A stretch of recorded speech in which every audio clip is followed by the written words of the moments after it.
Hi, it's Tanya here. Welcome back to my channel. So today I'm going to show you how I cut my own hair. It's not something that I necessarily recommend to everybody, but somebody had commented on the back of my hair, how I cut the back of my hair, because I mentioned I do cut my hair. So I'm just going to show you how I do it. And basically what I'm going to do today is I'm just going to trim like a 1/2 inch off of my hair.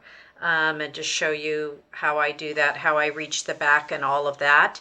But first we're going to do our 30 days of greatness jar. And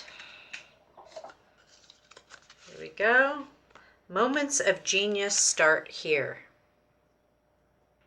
All right, so let's get started. If you're going to try to cut your hair at home, you'll probably need some clips like these or something to hold your hair back. I would grab several of them. I'm using the Logo shears, Logo Crickets in 202. I got these at Sally's Beauty Supply.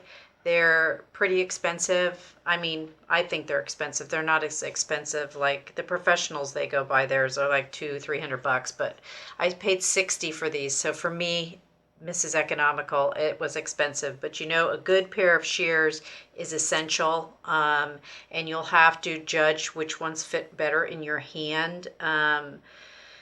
Hair cutting is a bit of an art, and I'm not a hairdresser. My sister is, but and your shears should fit properly, and they should, you should be comfortable using them. And each set of shears has a different purpose. Some of them have a little tab for your pinky to go on. I'm not quite sure all of the ins and outs. And this one has a screw where you can add one of those to that if you'd like. But anyway, for our cutting purposes at home, a good sharp pair of shears.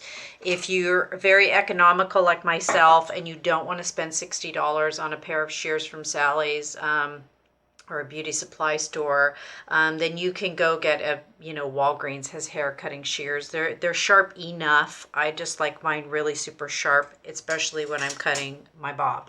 So, sister, don't be laughing. Now, my sister may be watching this at some point, and she's going to see how I do this. So, what I've learned from hair cutting is that most of it has to do with how you cut. There's different techniques of cutting. A lot has to do with hair separation, actually. Separating your hair properly. I mean, in my viewpoint. My sister may disagree with that, but that's okay. I think it has a lot to do. You have to separate your hair properly when you're cutting hair. You have sections. There's sections you have to do. And I'm just going to do this pretty quick. And like I said, I'm not doing this video necessarily so you can cut your hair at home, because I think you should be comfortable with being able to do it. And if you're not, then I wouldn't do it, just have somebody else do it. It's just easier. But if you're like myself, and so I'm just cutting, there's sections, you've got sides, top, sides, back, up, lower, quads back here. And I just do basic sectioning, I get these parts out of the way so I don't cut any of that hair off. That's why I do it, just so I know where I'm at. And then I just have the back here. So I'm trying to grow my hair all out one length, so I'm just going to section back here the top part off so that I just have the bottom part to do. And just you can use these little claw clips to whatever you have hanging around the house. All right, good size mirror is great for seeing what you're doing back there. And I'm just going to turn around, and I hope I get all this on camera since I do not have a cameraman, so excuse it if I don't. And we're going to do this real quick. So I'm going to turn around here, and I'm going to brush all of this hair down. See, my sectioning is not good. Do you see that? Do you see how that's not good? So you could drag your comb like this and section it a little bit better. It's not sectioned perfectly. It's like, This is hard to do. It's just hard to do, but you know, I do what I can. I'm not too worried about it. If I was doing like a major haircut on myself, which I have done, but right now for all intents purposes. So you got to find your line. You got to find out. You got to hold your head straight and everything with this technique. You cannot mess up. You got to have your body straight, erect, shoulders in the right position, arms in the right position before you start cutting. So I'm going to take a 1/2 inch. So I'm just going to look at this as my guide here, and I'm just going to go for it. Probably be good if I had my glasses on, but I don't. There, so that's my line, that's my first cut. You'll always have your first cut. I push it down, I leave the hair wet. One thing about cutting your hair wet though is, warning, it does shrink up. So, but for doing the back part of this bob, I have to cut my hair wet. I can't do it dry because I gotta get that line. So I just continue along the bottom here, taking that 1/2 inch off like that. See that? I'm just going to work my way around and I'll be right back. Okay, so I went straight across on the back, but now since I'm cutting the bob myself and I'm not having somebody behind my head, when I raise my arm up to do the cut, I shift the bob a little bit. So I have to correct it by coming in front here and pulling these down. Notice this. Notice this. So I'm now checking. I got to check to make sure that both sides are correct, and they're not. See, this one has more length here. See how hard this is? This is so hard. See, I have to pull this down as if I was behind my own head to do this. So that's why I say I'm not recommending this. But so I got to check these sides, and I have to make sure that the sides are even.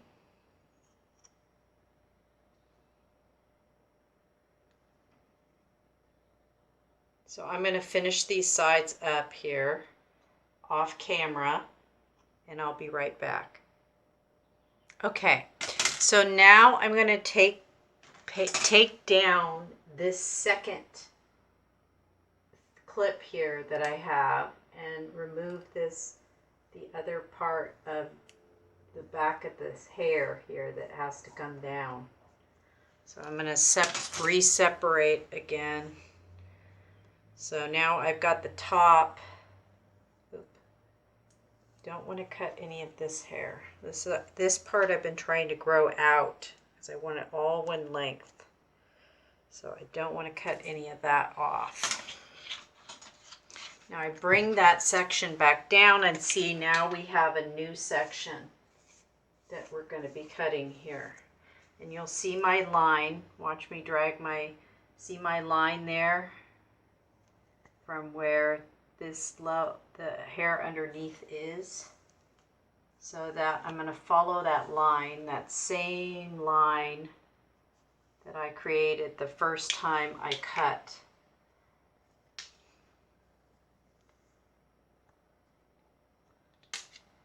It's there, it's hiding a little bit.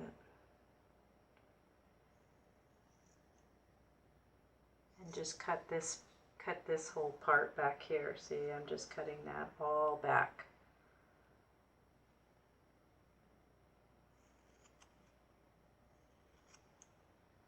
You can see that. Cutting that all off. I'm dragging my comb down, checking my line. Now I'm going to finish the second round, and then I'll get back in a second. Okay, now that I did the second round, I'm going to do the sides once again. I'm going through and I'm checking that layer now and making sure these sides, see that there's some evenness down here where my thumbs are. I'm going to cut that unevenness off. I'm going to make sure I'm going to stand straight, shoulders straight, pull my fingers down, same time, take a look, observe which side is slightly longer.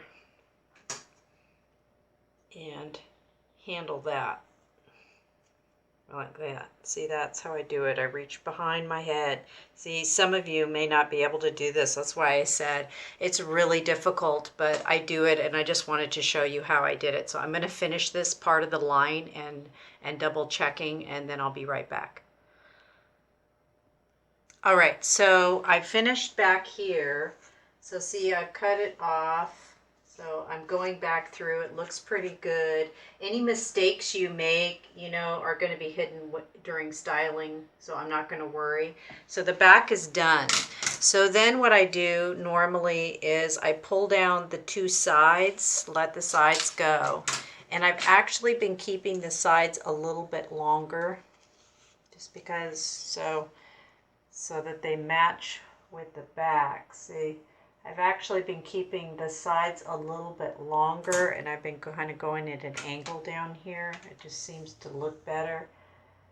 Not like an A line, but so I come down and I pull them like that, and then I just trim it. I'm trimming it at an angle, and I do that for the other side too. And that's pretty much it. That's just a bottom like baseline. I'm just doing the baseline of my hair. I'm not doing layering. I've done all that before, but I'm not doing that today. I'm just doing basic hair. So I'm taking the back, see, watching that line and following it around, and then just trimming the front ever so slightly. It seems like the front grows a lot slower. I like these to be just a little bit longer. They will shrink up too, so I like them to be a little bit longer. So I'm going to style it, and I'll be right back. All right, so I finished blow drying my hair, and this is the finished look of the bob, and I'll show you the back. So here we go around to the back. Now it'll look like it's uneven on the bottom, but it's not. This hair is as long as this hair. It's just seeming to curl under a little bit more. And I have this part back here needs to grow down. These are the layers that I'm growing down here. So they're about to here. So they've got maybe, judging by 1/2 inch a month for growth, you got 1, 2, 3, maybe 3, 4.5, 3 to 4 months here of growth until it's all one length, which will be nice, and I won't have this part going inward like that. It'll all be straight and pretty. So that's how I do my hair, like that. It's not too bad. It's really difficult to do, so unless you really feel like, wow, I could do that, then do it. But if you don't feel like you can do it, don't do it. I don't even think some hairdressers even cut their hair in the back, you know, because it's just too hard to reach. Your arms have to go. My arms, look at that. I have the ability to reach like this, where most people cannot do that. It's almost, I mean, I'm not dislocating my arms or anything, but it's just really hard to get around with the mirror, and it might be very frustrating. So, I mean, you could try having like someone else in your house try to cut the straight line for you or something like that. But that's how I do it. You just cut it straight across. There's no other techniques than that involved, which is good, and it keeps it simple. But again, it is not something that's super duper easy to do. So if you feel, you know, like I can do this, then do it. If not, just go see your hairdresser. In fact, I recommend you get your hair cut in a bob by a hairdresser. It's a lot easier. And all right, so that's it. And then I usually finish off with one shot of the Fructis Shine Spray up front here. I already sprayed it, so you can see how it makes your gray hair really shiny, and it makes it very soft, but you don't want to overdo it. Just a little bit goes a long way with this. So that's it. So thank you so much for watching. If you have any questions or comments, just post them down in the comment section below, and click subscribe, and we'll catch you next time.